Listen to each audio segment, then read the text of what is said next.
Real talk with Nessa. Nessa, Nessa, Nessa. Talk with Nessa. Real talk with Nessa. Nessa, Nessa, Nessa. Real talk with Nessa. Have you ever prayed and got nothing back? Let's talk about silence we don't understand. My name is Leah Vanessa Mklotra, and welcome back to Real Talk with Nessa. So today I have my sister with me, and hi sister. Hi. How are you? I'm alive. How have you been? Holding on. Right? So today we are going to talk about the waiting season, when God is silent. So my sister is going to take us through. Sister, can you please tell us what's Sister. waiting season? What do we mean when we say it's a waiting season? Sister, can you tell us? Not an expert. Okay. What is waiting season? Is that the question? Mm-hmm. Basically, waiting season is when you're waiting for something to happen and it still hasn't happened yet. Okay. And can you describe the moment you realized God, was silent? The moment you realized that God was silent in your life? The moment I realized that God was silent in my life. Pretty much most of the time, I feel like God is silent in my life. But there's like one major event where I felt like he was not having it. Like he was not saying anything, was not doing anything. Well, it felt like it. I don't think that was the case, but it just felt like he didn't care. Do you mind taking us through what was that one thing, or? I will mention it another time. Not today. Okay. And did the silence make you question your faith or your relationship with God? Of course it did. Of course it did. Because one of the main ways I think most of us see God is that if we pray, he answers. If you ask, you receive. Mm-hmm. So if I'm not receiving, if I'm praying and you're not answering, it's bound to, mess up my faith, mess up my belief. So it's like, I don't think, I'm not Job in the Bible. Okay. But when things hit, is kind of like, let's go. Do you get what I mean? Because like, if one of the ways I've seen God, or the ways that growing up, the way that I've known God is a God you ask and you receive. Like I think I've talked to you about this before, where I was like, I've only seen God as in one specific way, right? Like I was saying, many people, when they speak about God, they're like, and it troubled me because I didn't understand why I felt like that. Yeah. Because like when many people talk like, oh, God, my father, God, my this, do you get what I mean? For me, God was only God, my provider, because I felt like the one thing that I really needed growing up was for God to provide. So when you're not doing the one job, I know you for... It becomes a mess. Yeah, it's like... Why? I don't need to do that.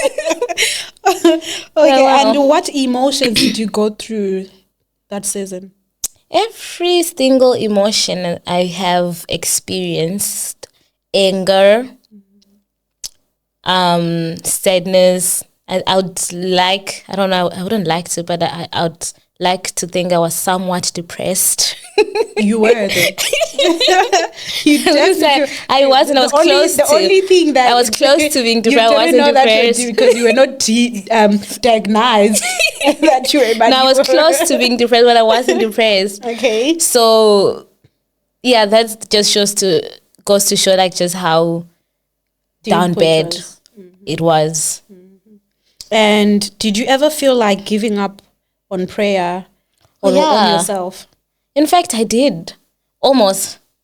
Kind of. But it's like that thing when it's kind of like you're so used. So I'll just tell myself, like, you know what, this God thing, I'm done. I'm finished. And then I'm not even going to read the Bible. I'm not even going to pray. In fact, I don't care. So then I'd find myself when I'm going to bed, God, I'm sleeping now. And I'm like, stop it. I don't want to pray. I'm mad. Yeah. Do you know? So they were like, I feel like that one time, because I've had like many times where I've been disappointed, where I've waited and things haven't happened. But I feel like this one thing hit me so hard because out of everything, that was the one thing that I really wanted. Yeah. All these other things, I wanted them, but this one thing was like for me, like I want this, and this is the one thing I'm living for and I'm striving for. So I feel like that's why that one hit me deep, and that one literally almost took my faith away. I didn't want to go to church. I didn't want to hear. And you know when you're like in pain or like whatever, and people are coming to you, oh, God will make a way. Oh my goodness. God, like it Get pisses me away. off a lot. Leave me alone. Because I'm like, give me space, give me time to process those whole thing that I'm going through at this. Because when you just come at me and telling me things that I already know, but I'm just in that season that yeah, let me grieve. You know? Like I'm grieving.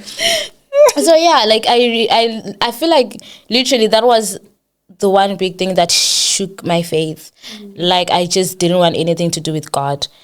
And the only reason why I still went to church, I still participated in church activities was mainly because my mom forced me to. Basically, no one is staying inside. It's a Sunday. We have to go to church. So I was forced to go because she wasn't hearing it. And I think that's the only reason why I'm still... I don't know if that's the only reason why, but I feel like that is one of the most... I don't know, reason why I'm still going to church and I'm still a believer. like even now. Yeah, because I feel like if she hadn't dragged me back then, I don't know if I would have stopped completely. But because I never stopped there because she's dragged me, I would never know. Yeah, true, yeah. You know? So, like, looking back now, do you think the silence was protection, preparation, or a redirection? Yeah, like as much as I don't want to accept it was somewhat character building.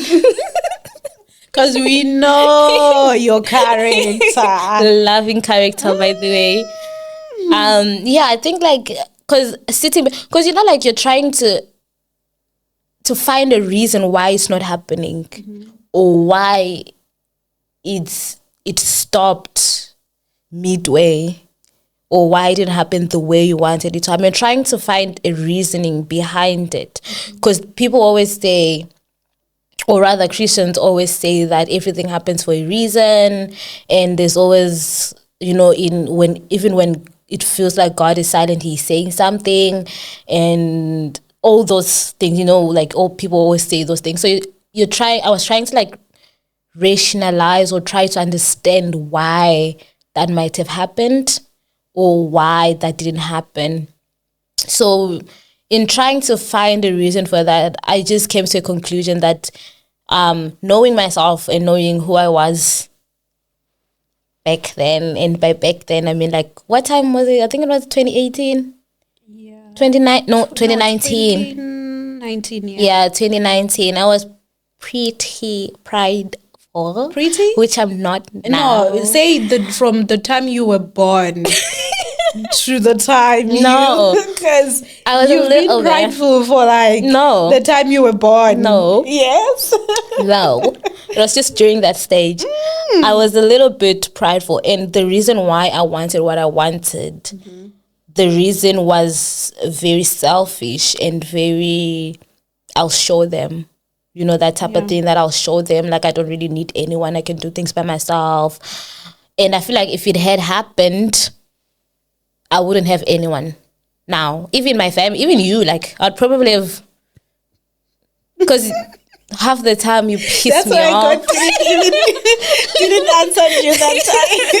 Because he knew that you were going to leave me. Because I would have been like, oh, okay, I don't care. I don't need you anyway. Do you get what I mean? Yeah. But then during that season, I had to rely on people, even for things like moving on, carrying on, even prayer-wise, I had to rely on people. Do you know, like, even that time, like, I remember I wasn't praying, but my family was praying for me. Do you know what I mean? So it kind of like, if it had happened, child, God knew. Thank you, God God. knew. But it still hurt. But he knew. Thank you, God. But he knew. Character. So, what changed in your life the moment God finally responded? What changed my... He hasn't responded fully. But he did. Rupa, come on. Listen, I'll explain. Let me Okay. explain. I can explain. Okay. When you say he has finally responded, because there were times where I felt like he's finally responded. Right? Mm-hmm. So even now, it's still a time where I feel like he's finally responded. But because I've seen the pattern before, once, twice before, do you know, it's like, even now I'm still a bit like, let's see how it ends. Do you know what I mean? Which is why even talking about it kind of like eerie for me, because it's like, what if I talk about it so much and it still ends the same way the first two times ended? Mm-hmm. You know, so it's like, we'll see. I mean, he has answered, Mm-hmm. But it hasn't finished. So, But he has answered. It's only now as it's left on you, so that the whole journey will, be completed. It's all up to you now. I mean, I understand what you mean, but like this time is pretty, it's kind of different. Because he has given you all the platforms. He has done everything for you to feel comfortable in that, But I don't know if in you that can position. say if I So feel now it's only comfortable. left for you to do the work so that the journey will be completed. So know now what you the problem is you, not God. Yeah, but like, do you know, waiting comes with disappointment, right? Mm-hmm. And if you've been disappointed so many times, it creates some sort of, I can't remember the word, but you become very, you don't become optimistic. I can't remember the opposite of optimistic, but you don't, you just, it creates this doubt in you. Mm-hmm. And you become very like, what can I say? Like, you become very doubtful, and even believing in yourself, you don't really believe in yourself the same way before. It's like a little child. Like if you see like a 2-year-old or a 3-year-old or a 4-year-old now, the type of belief they have now as a 4-year-old, like they literally believe it's magical. Like when they sleep on the sofa and they wake up in bed, like, wow.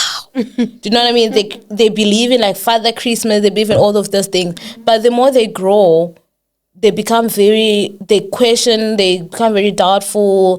Do you get what I mean? Which is the same thing that waiting does. Like waiting creates these little seeds in you of doubt. So it becomes very hard to believe that I don't know, it just becomes too good to be true. And it's like you're waiting for things to fail. You're waiting for the disappointment again. You're waiting. Isn't it? It's not supposed to be like that. It's not supposed to be like that, but that's what comes with it, though. Because you've seen the pattern, you've seen how it ends. So how can we help ourselves from not feeling that way? I don't know. Go to because therapy. It's supposed to be much better when God answered, like you have to feel like, finally, I've gotten this. I've been praying for it for like 10 years, 20 years. So finally, I've gotten what I wanted. And then you feel good. Do you understand what I'm saying? So why now there are certain doubts? Like now you feel like I think this thing that I've gotten, it's, I think it's too good to be true, or I think it's too much for me. Yeah, because Why are you feeling that way? Because it's something that you've been praying for. Yeah, I think because you're used to waiting. You're so used to waiting and being disappointed. You're not used to prayers being answered the way you prayed for it. I mean, like, because it's not like the whole season I was waiting, nothing was happening in my life, or there wasn't like somewhat good things happening. Yeah. They were.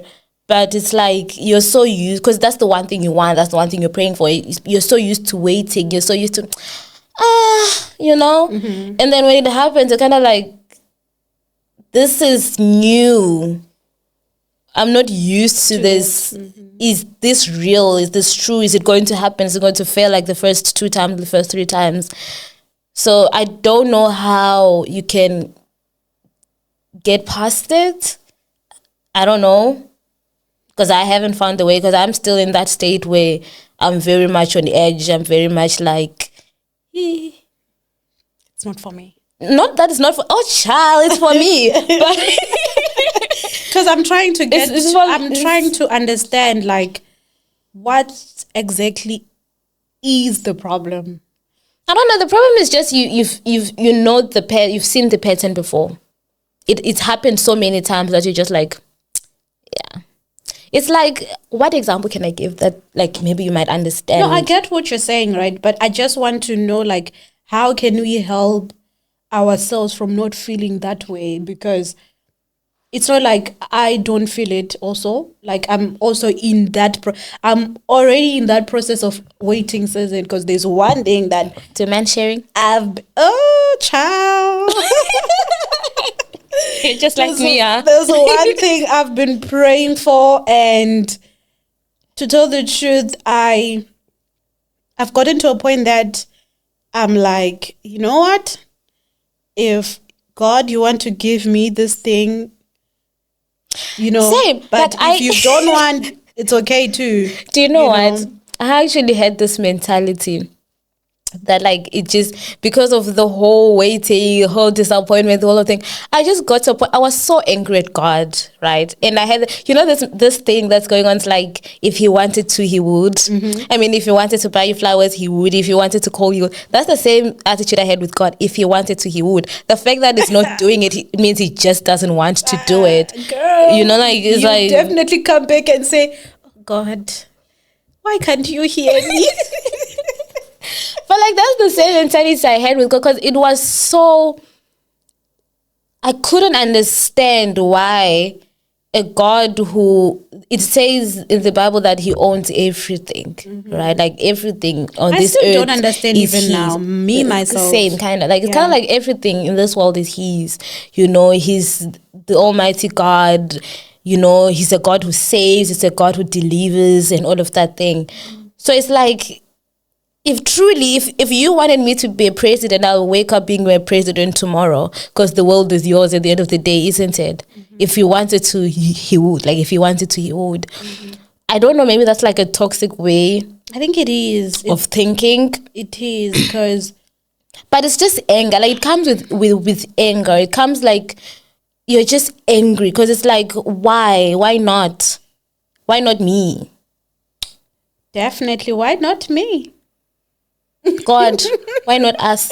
Because, like, even me myself, like, I get to a point that I ask even God that, why am I not getting this?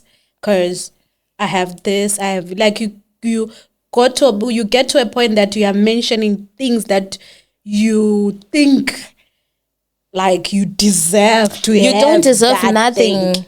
That's one thing I have to, You're like, I have God, to understand. I'm this, I'm intelligent, I'm beautiful, you mentioned those things. I worship you, I tithe, I clean in church, I do this. And I'm like, so why am I not getting this? No, you're not supposed to. And to like I think it's a very... Do you know what? Actually, I don't know if it's a verse I read recently, whatever. But it's like, because when most of us, I'm guilty of this as well. When you're praying, because even during that time, I remember I was trying so hard to be like this good Christian girl, and then it's like these things are not happening, and then I'm just praying like, but God, look at Susan next door. I'm not like Susan. I'm not drinking. I'm not smoking. I used to I'm do not that partying. a lot. I'm literally in church, like Sundays I'm in 24/7, church. like Night prayers, I'm there with my eyes open. almost when they say we go to the mountain, 4 times I'm per there. day, per week. I'm in church. God, what's going on? But look at Susan. And I think I still Susan do is the that. opposite of him. I think I still do that because there are some certain times I'll like say, but God, the unbelievers are rich. Me right now, like I don't even have €1 in my account. What's going on? I'm working hard. I'm trying by all means to make something for myself. And there is Susan on the side, like Susan just wake up and go on Susan brushes her teeth on with her Instagram nails. and say, "Hey guys," and then boom, there's 100 and something or $1,000 or whatever, you know, just by saying, "Hi guys, I'm Susan," you know. So you ask yourself, like, God, what's really happening? Like, is there something that I'm doing wrong? Yeah, there's something I'm missing. Like, what am I not doing wrong? I'm trying. You know, Like, and then it gets to a point that you even draw yourself back and be like, let me just be in the world. act like Susan for once and see if and it will become worse. It will definitely become worse. I think, yeah. No, like it's a thing where I also had that mentality, right? But well, I kind of still do, but it's a little better now because I read this verse. I can't remember what, but something in the Bible, and it was saying like we what did it say again? That like everyone is a sinner, right? And it's not by works. It's by grace. It's by mercy. So Christianity, it's like it's different now with the New Testament and Old Testament, where in the Old Testament it was pretty much like you have to work so hard to make it into heaven, and that like that's where the whole 10 Commandments comes in and all of those things comes in. But when Jesus came, was like, yeah, I mean that's great that you're doing all the works and stuff, but it's not about that. You know, it's grace. It's the grace of the Lord. So no matter how good you think you are, no matter how better than Susan you think you are, like it's not about that.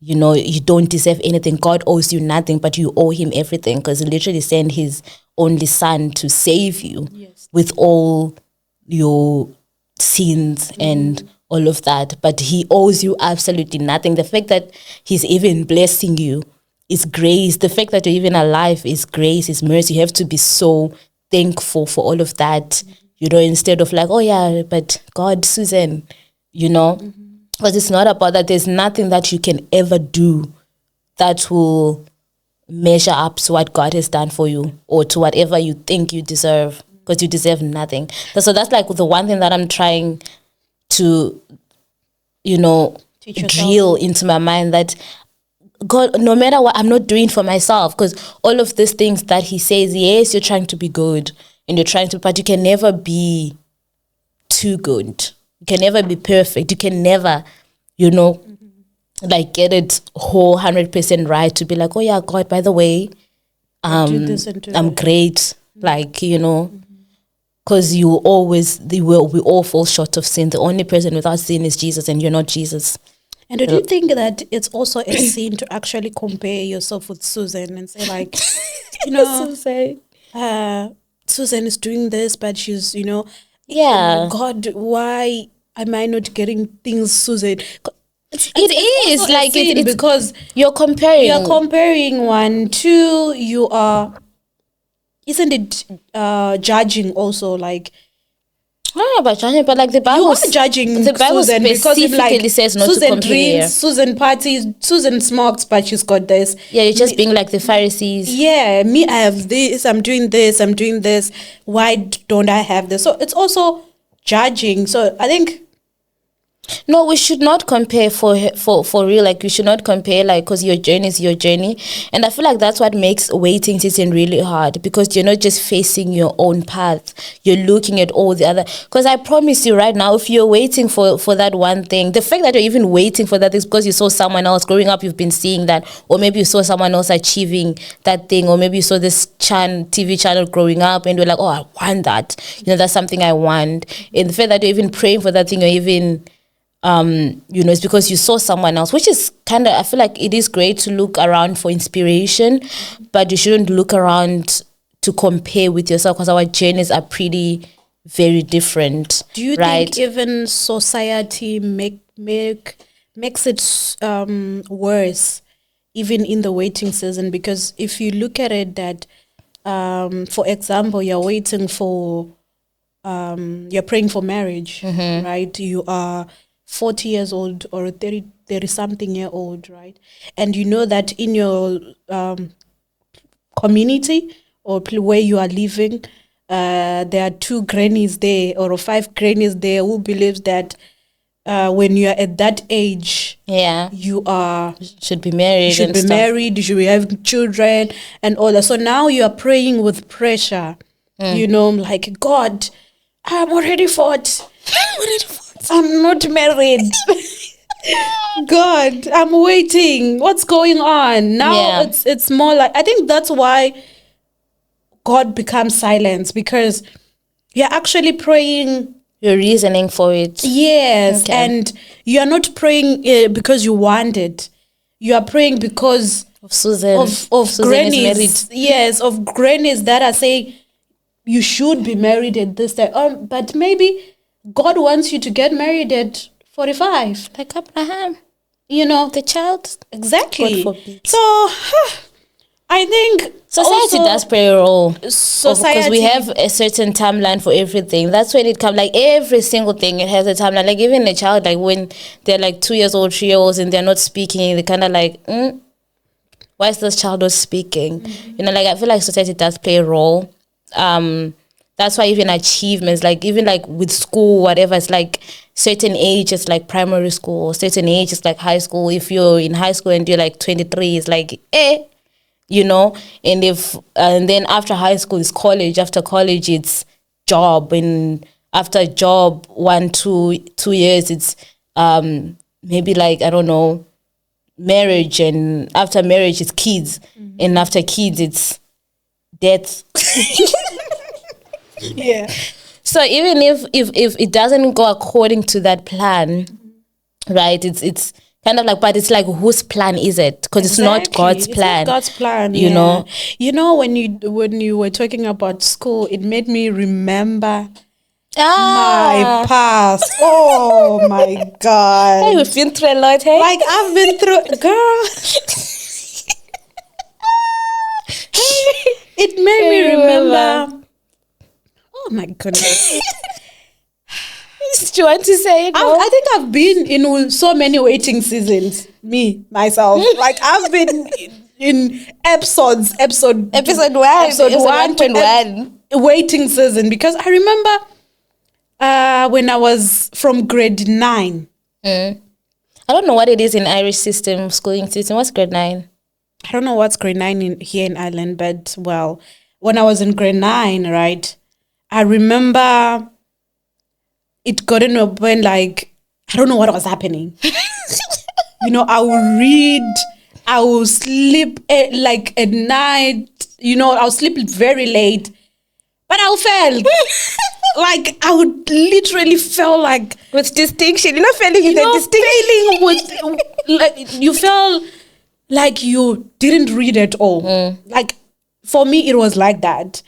To a point that, like, I was no longer reading because I want to pass, but I was now reading because I want to prove a point that I will pass no matter what, because I can make it. I remember my mom's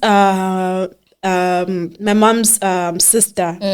Like, I remember, like, I even failed and you were ahead of me.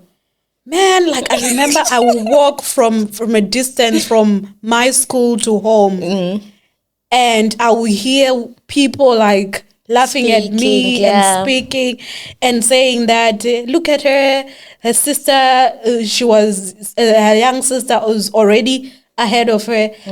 Like I remember even like I would even cry and ask God, why did you put me in this position? Yeah. You know, why am I being a laughing stock? You know, and if I when I look at it, right, those things that were happening at that time, it built me to be someone who is very, very who's sick for God's presence, who really want to know. Really? I'm telling you, because I would sit down, right, like the way you are sitting like this, and then I would talk to that God. chair, and You know, then when you say that, you remind me. I'll talk to that like now I'm talking like I'll speak like I'm seeing God sitting there, but I'm not saying anything. But I'll just imagine like let me talk to you like Man to man. man to man, like what's going on? Why am I going through this much at a very young age? Why can't I just read and pass Like others, like they just you go know? through the normal stages. Why do I have to be laughed by the whole school? Why do I have to be laughed by like it? I think it cuts more deeper when when your family members, close people, laugh at you or mock you. Because damn, man, I was being mocked like seriously, like damn it. like when I think of it, I'm like, damn, that was really brutal. Yeah, it was brutal. Like I remember, it was really brutal. Cause like by the way, we're like 3 year difference. This is 3 years. Yes. So like it's a 3-year schooling difference. Yeah. So by the time I reached your grade and you're in the same grade, I would have failed twice. like, and then for me to pass you, you're just in the same grade. That means I would edit another year of fail. Yeah, Like it was really brutal. like when I think of it, Even for me, like it was brutal for me as well. Really? Yeah, because I remember, because like you know when you talk to like friends and stuff like that, they're like, oh, you have an older sister? Yeah, I have an older sister. Where's she? I'm like, oh yeah, we're in high school together. They're like, oh, okay, what grade is she in? I'm like, 9. And then like, oh, is she your elder or younger sister? I'm like, oh, she's my elder sister. How many years? 3. They're like, oh, okay.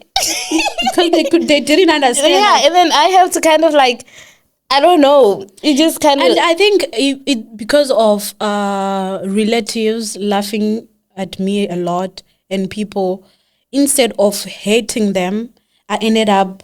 I would not use hate actually, but I would say instead of being upset at them, I would definitely be upset at you. I'm like, Yeah. why is she? Why can't she fail? Why can't she fail also so that she can feel what I'm feeling? Yeah. You know, so. I think relatives or people around us, they have to be nice, man, because that thing it makes things very worse. You know, that's why you see some people, they can't take it anymore. They end up killing themselves. They they end up doing things that are really so bad. You know, because I remember those days. People don't care, hey? My guy. It was so brutal. What? Like the way they would laugh at me, right? Like I'll think that, man.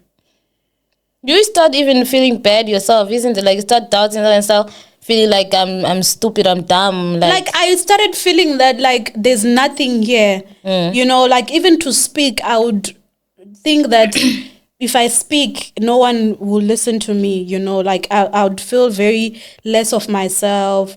Even talking, like I'll feel like if I talk too much, people, they'll say, look at her, she's just good at talking, but Nothing she's to dumb. show. Yeah. You know, because the way they'll insult me, the words they will say, like, yeah, you see now, my last born, like, and when you talk about last born, you're talking about someone who's 3 years old.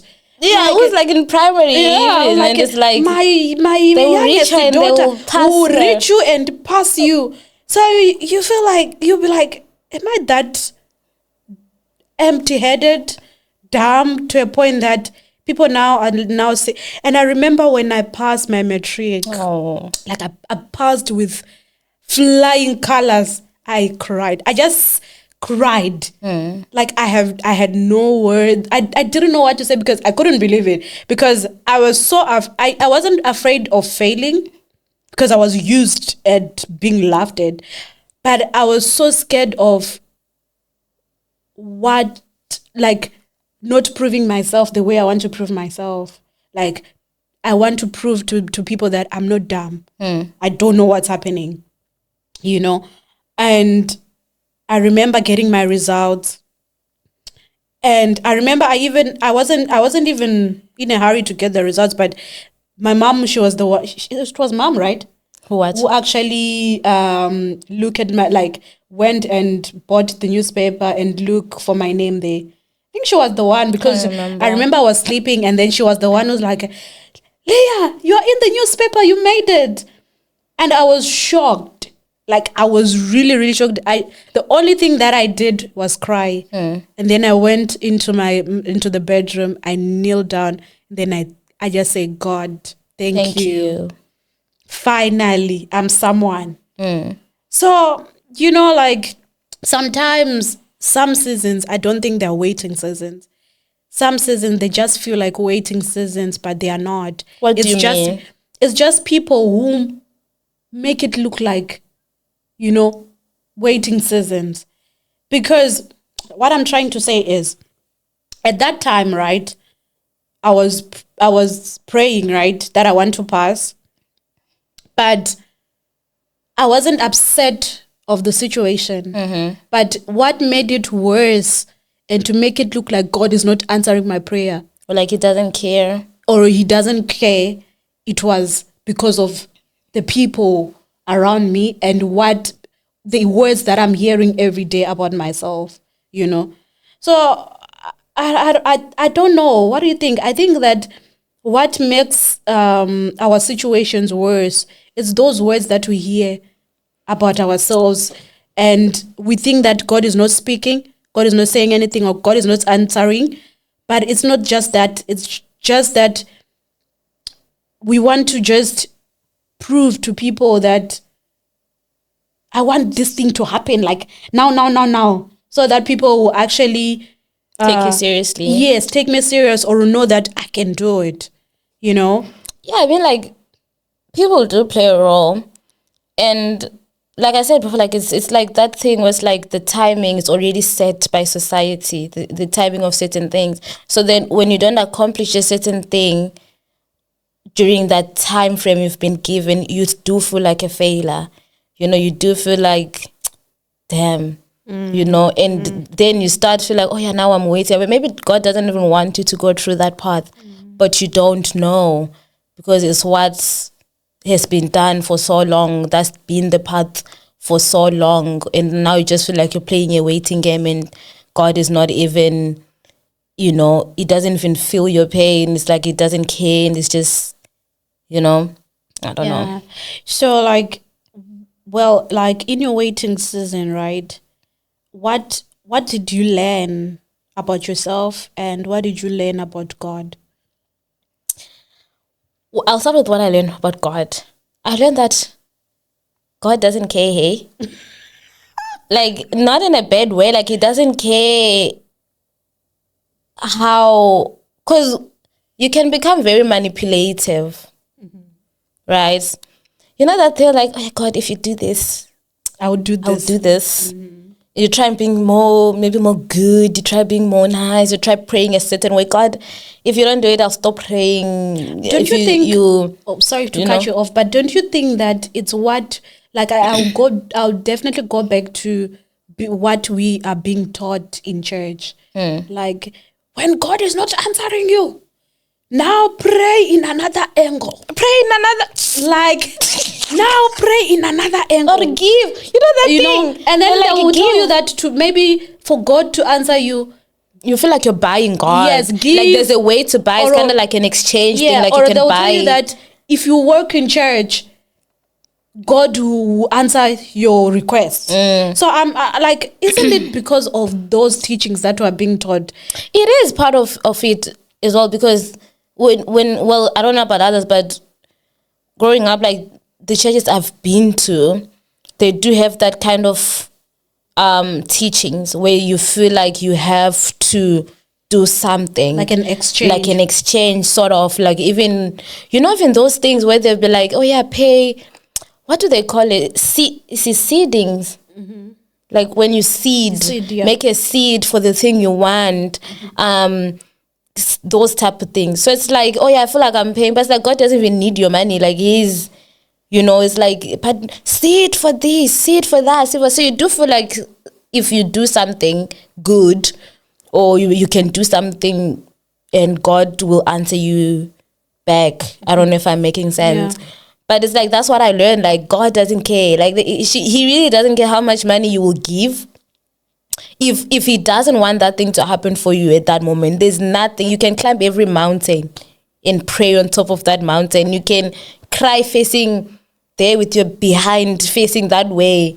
Like if it's not time, if it's not within his will, he just won't. You won't do it. He won't do it. Like, you can't. There's nothing you can ever say or do that will make God change his mind like that. So, do you think that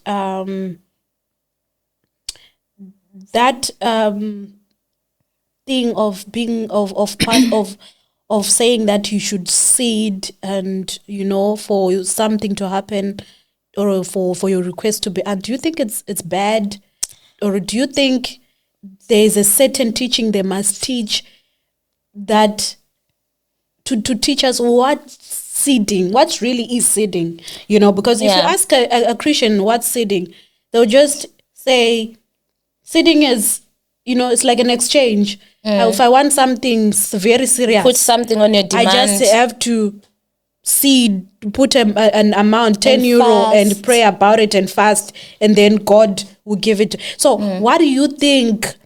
What exactly is seeding there in the Bible? Should we seed? What do you think? I don't know much about seeding and all of that, but I feel like the message behind it is pretty toxic. So it's like the what was I saying?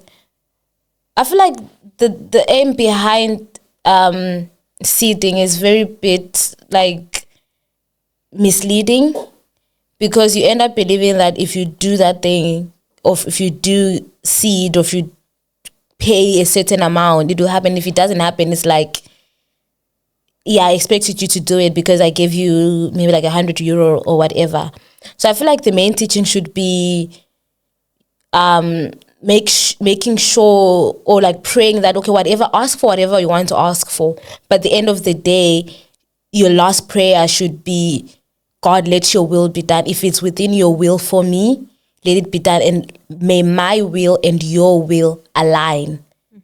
Do you get what I mean? Because it doesn't matter how much you tithe, how much you give, or whatever. If it's not within God's will, it will never happen. And by the way, you might be praying for something that's totally way out of line of God's path and will for your life. Yeah. So I think that's why I think we've talked about this before, and that's why we always say that people should read their Bible. Yeah, read the Bible for yourself. I remember there was a story that I was once told of a woman who were told, like, she was going through a lot, right?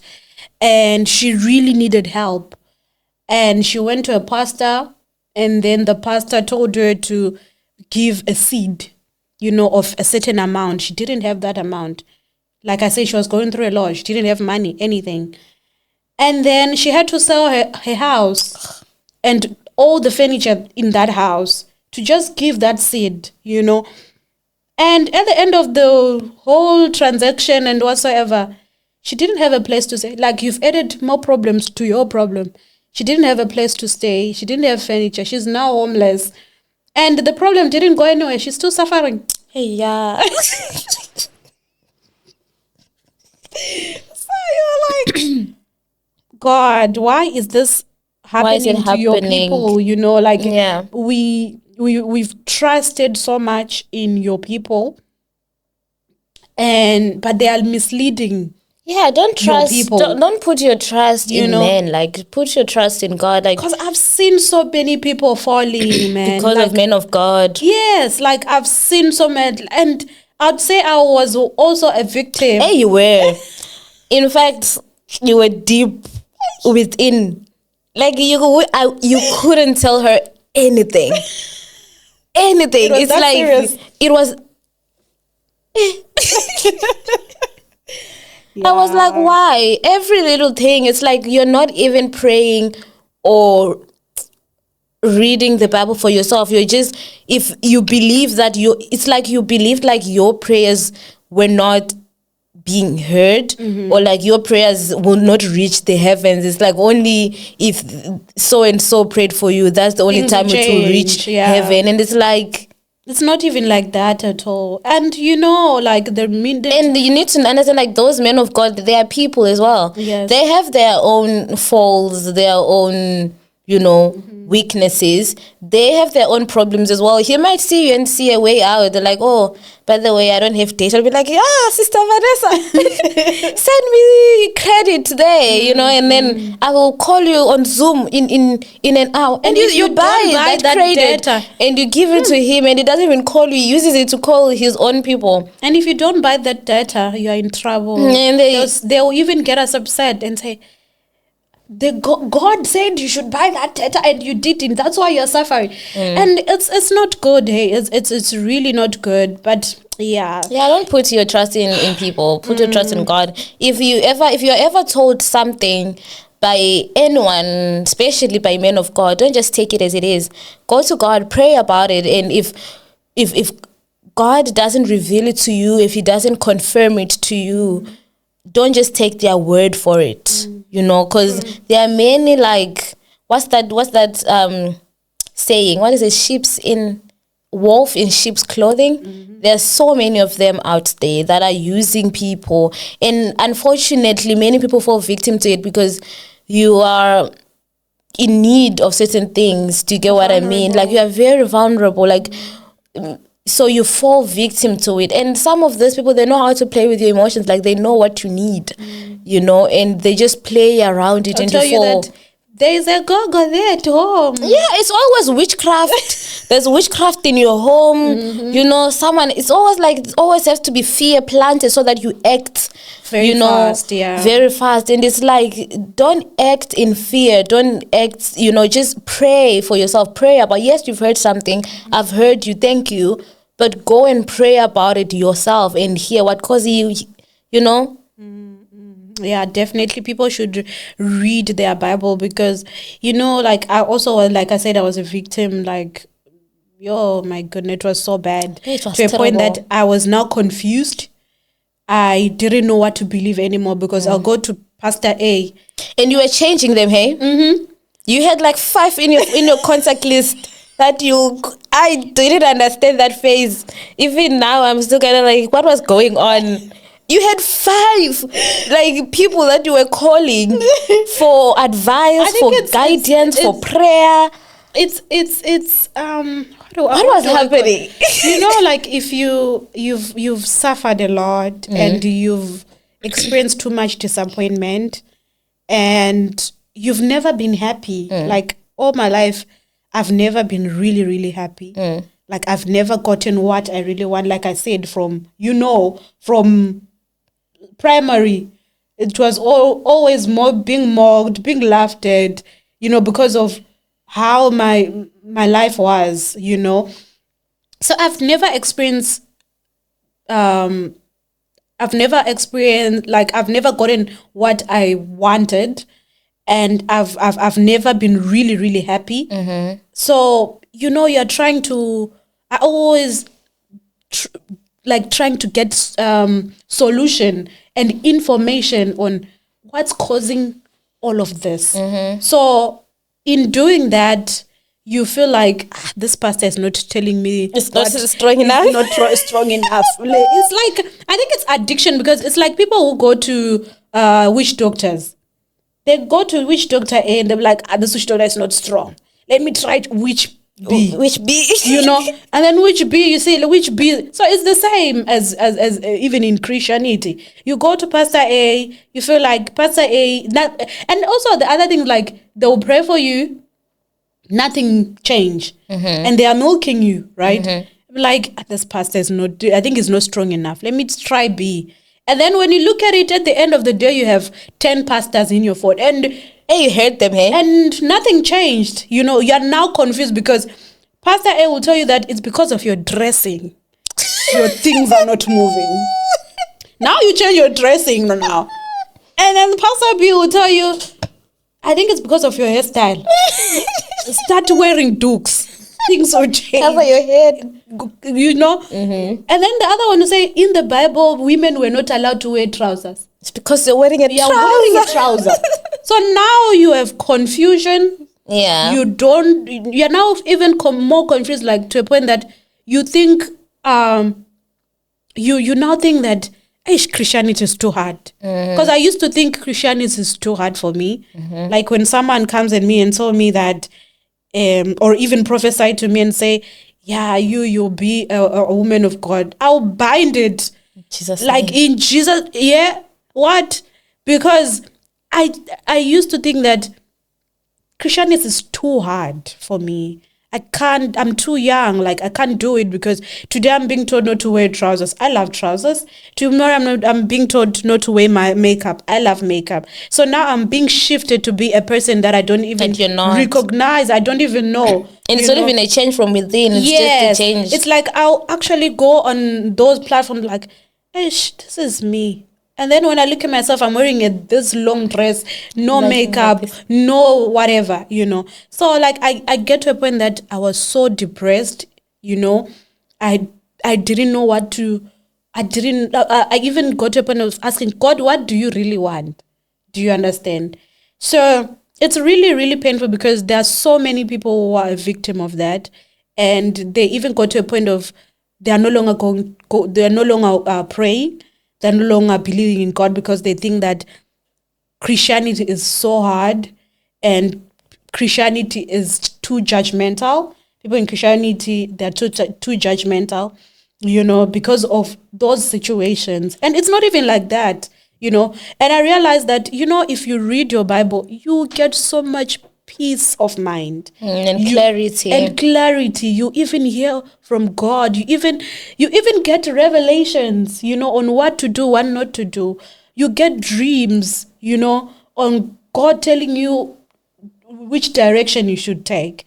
So Christianity becomes more peaceful, you know, because so many Christians they don't have peace because they have too much confusion because of different pastors. But if you try to, because I got into a point of I isolated myself. I deleted all the contacts of all pastors. Thank you, Jesus. And and I was like, you know what? I'm done. Now I need to to you see you because I was like, if God can talk to you, I want him to talk to me. You say God told you that I should do this and do that. I want You him should to tell me as well. I want him to do, so I was so angry that I want to hear him myself. And then I isolated myself. I deleted all. And then I started reading my Bible. I started listening. I started, you know, listening very carefully. Because they say that even if he speaks and you are not calm, you don't have peace, you not hear him. So I started blocking all the noise. And then I had so much peace to a point that I remember one day I prayed, and then I even didn't believe that speaking in tongues is real. But I remember that day I prayed. I started speaking in tongues. I tried to hold my mouth. I was like, what's going? I was so shocked. Like, what's going on? Which language am I speaking in? And I was so shocked that things like that can happen to me.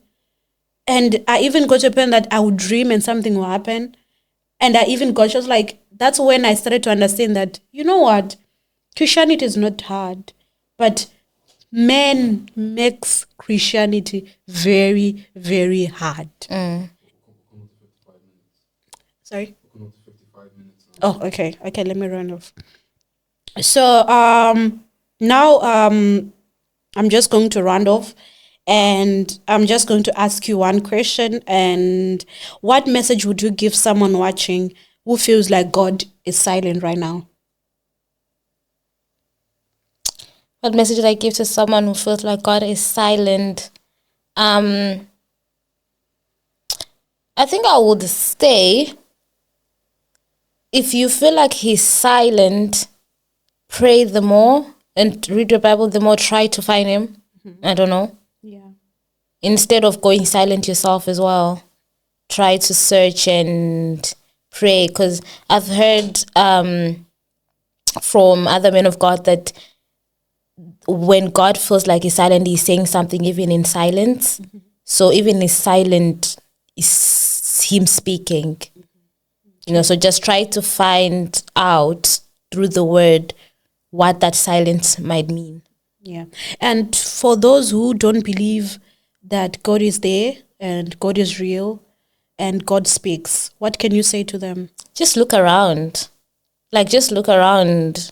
You will see that God does exist. And even I feel like what helps me is looking back at the things that I've gone through, the things I've passed through as well. Some of the things when I was in the situation, I was like, there's no way I'm getting past this. But then I'm still here. And it's like, just look back sometimes and I feel like that will encourage you. That will make you to keep going on. And you realize that even this situation that I'm in right now, God will see me through. Yeah, true. Thank you so much. Thank for you. joining us, and I really, really appreciate for you coming. And thank you so much, everyone, for watching. And I just want to tell you that you need to read your Bible, and when God is silent right now, just hold on and just pray, just read your Bible. It will help you a lot, because God, in silence, God is writing your story. God is building those things that you are waiting for. And yes, it will take time, but you just need to hold on and believe that God will do it. So, see you next week, same time, same place. Thank you so much. Bye. Ciao. Bye.